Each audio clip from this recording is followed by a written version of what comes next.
ముందుకు వేస్తారని, మరి నడుస్తారని దేవుడు అడిగితే, దేవదాసు లాంటి పెళ్లి కొడుకు, మన దేవదాసు లాంటి పెళ్లి కుమారుడంట, అమ్మో నా భార్య మైసూరు పాకాలు అడిగింది, అయ్యయ్యా నాకు మైసూరు తీసుకొచ్చి తన భార్యకి ఇచ్చి ఎంతో ప్రేమ చూపించాడంట.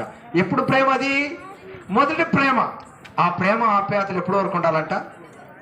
కడ వరకు, జీవిత కాలం అంతా కూడా. వచ్చేటువంటి మీరిద్దరు కూడా ఆ మాదిరిని పొరుగురు వాళ్ళకు చూపించాలి. అయ్యా ఎవరు చూపించాలి? దేవదాసు పొరుగురు వాళ్ళకు చూపించాలి. పొరుగురు నుంచి వచ్చినటువంటి కోళ్ళకు చూపించాలి.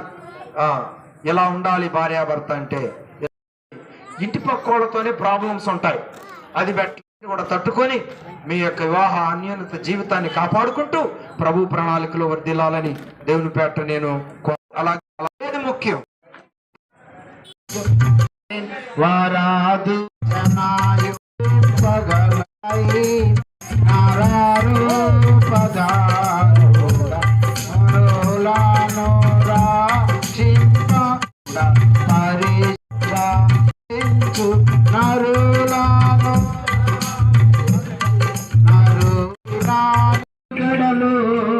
సహచారినిగా నారిగా సహకారిగా స్త్రీని నిర్మించినాడు దేవుడు. నారిగా